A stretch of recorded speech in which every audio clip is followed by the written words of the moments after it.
सुंदरकांड रामचरितमानस का एक अध्याय है, जो श्रद्धेय कवि गोस्वामी तुलसीदास जी द्वारा लिखा गया है।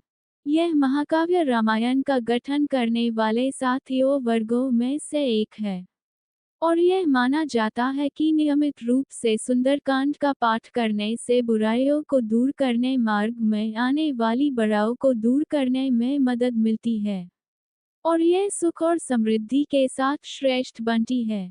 सुंदरकांड एक ऐसा पाठ है जिसमें भक्ति की जीत का उल्लेख है। इसमें बताया गया है कि कैसे भगवान हनुमान ने समुद्र पार किया और सीता माँ को खोजना के लिए लंका किया। उनके दौरान बाधाओं से बचन, क्योंकि भगवान हनुमान सीता के बारे में जानकारी जताने के लिए अपने कार्य में सफल रहे थे। इसलिए इस अध्याय में भगवान हनुमान के ज्ञान और शक्ति का भी वर्णन किया गया है। सुंदरकांड में कुछ महत्वपूर्ण जीवन पाठों का भी उल्लेख है। सुंदरकांड में भगवान कहते हैं, निर्मल मंजन, जिसका अर्थ है ईश्वरुण है। भगवान भी उन भक्तों को पसंद करते हैं जिनके पास शुद्ध मन और महान विचार है। इस पाठ को करने से न केवल मानसिक शांति मिलती है, बल्कि व्यक्ति को अपनी कार्यों को करने की शक्ति और दृढ़ संकल्प मिलता है। यह आपको अपनी सभी समस्याओं से छुटकारा पाने में मदद कर सकता है, आपकी इच्छाओं को अनुदान दे सकता है, और आपको प्रतिकूल ग्रहण की स्थिति के प्रभाव से बचा सकता है। आज हम इस वीडियो के मध्य से जानेंगे कि सुंदरकांड का पाठ कैसे किया जाता है।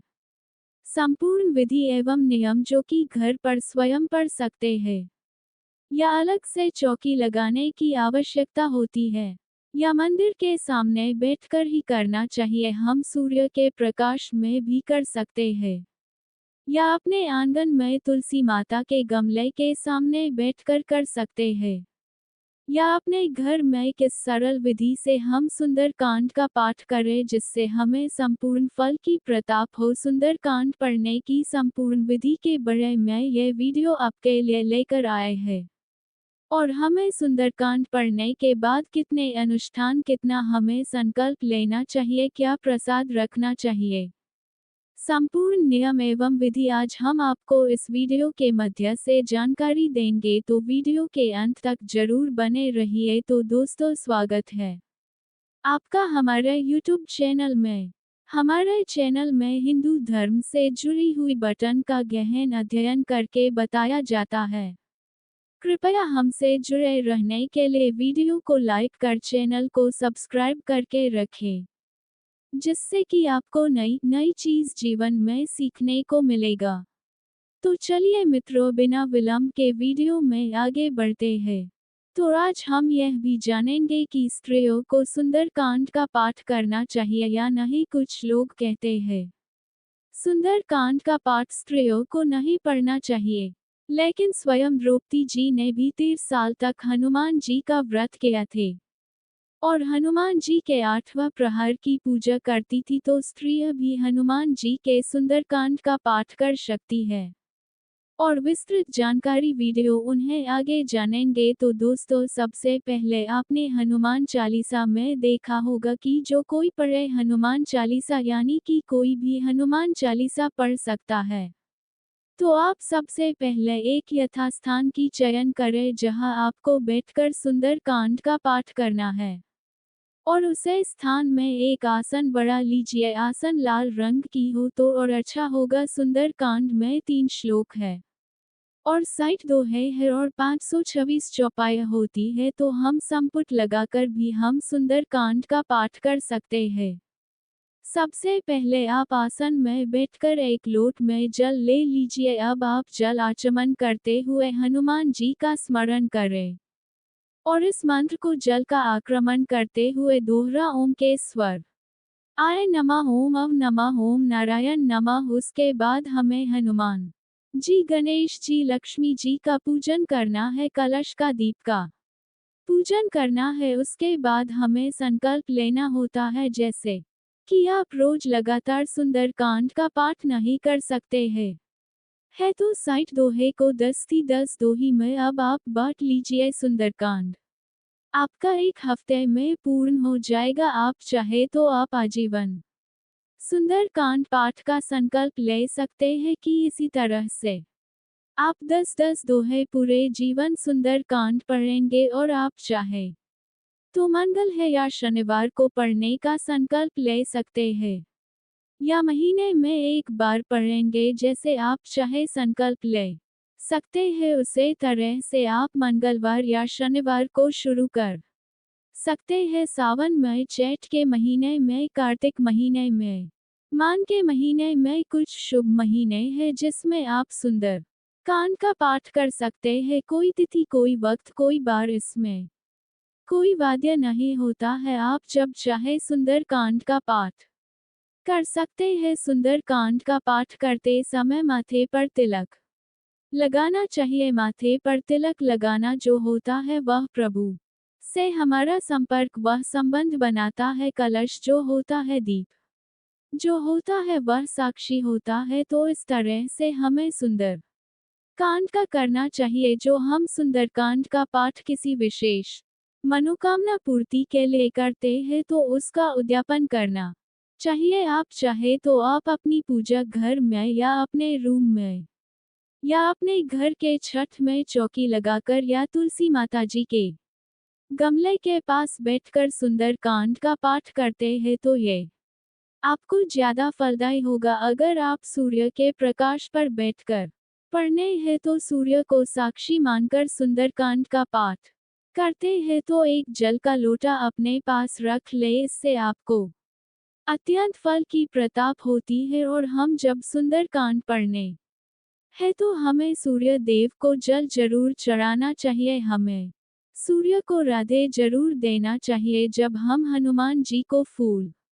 तिलक, चंदन, नैवेद्य अर्पित करते हैं, वैसे तो लोग घी का दीपक जलते हैं, लेकिन अगर आपके पास भी उपलब्ध ना हो तो आप चमेली का तेल का दीपक जल सकते हैं। इससे कई गुना ज्यादा फल मिलता है। और कहते हैं ना, सुंदरकांड पाठ जो होता है ना, वह बढ़ता है आपके आत्मविश्वास में। जो आपको कोई काम करने का मन नहीं कर रहा है, कोई बीमारी है आपके माँ में, क्लेश भारत राहत है, आपको समझ नहीं आ रहा है कि आप जीवन में क्या करना है चाहते हैं, बिजनेस ठीक नहीं चल रहा है, जब ठीक नहीं चल रही है जो भी कोई भी परेशानी, तो सुंदरकांड का पाठ सही रास्ता दिखाई है। और भक्ति तो किसी के खाने से होती नहीं। आप मेरे खाने से तो सुंदरकांड का पाठ नहीं करेंगे, लेकिन अगर आप सुंदरकांड का पाठ करेंगे तो आपको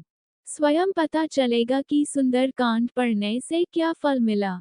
और रही बात स्त्रियों की, तो स्त्रियां भी सुंदरकांड का पाठ कर सकती है। मंदिर में प्रसाद चढ़ा सकती है।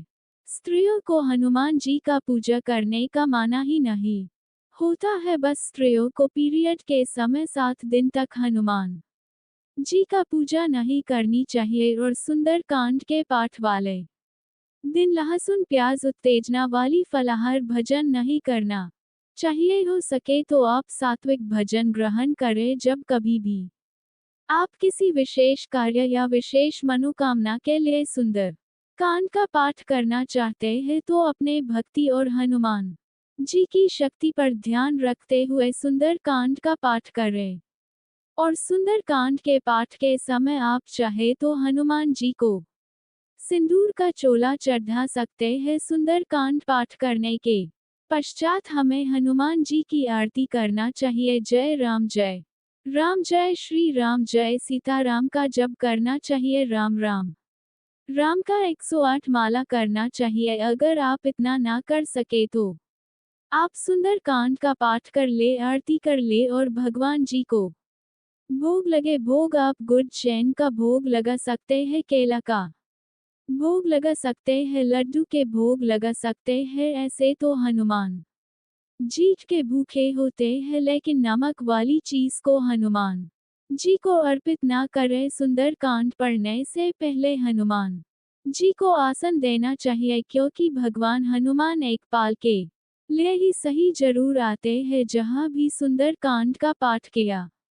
जाता है तो इस तरह से कम आरती करेंगे और भगवान जी को भोग लगाएंगे और भोग लगाकर अपने परिवार को प्रसाद वितरण करेंगे। आप चाहे तो अकेले अपने घर में सुंदरकांड का पाठ रोज पढ़ सकते हैं या मंगल शनिवार को पढ़ सकते हैं। नहीं तो आप अपने परिवारजनों के साथ भी सुंदरकांड का पाठ कर सकते हैं। सुंदरकांड पाठ करने की विधि और नियम एक बार और विस्तार से जानते हैं। सुंदरकांड का नित्य प्रति पाठ करना हर प्रकार से लाभदायक होता है, इसके अनंत लाभ है, लेकिन यह पाठ कभी फलदायी होता है जब निर्धारित विधि विधानों का पालन पूर्ण किया जाए। सुंदरकांड का पाठ करने से पहले कुछ बटन का ध्यान रखना चाहिए। पाठ स्नान और स्वच्छ वस्त्र धारण करके करना चाहिए। सुंदरकांड का पाठ सुबह या शाम के सवारी 4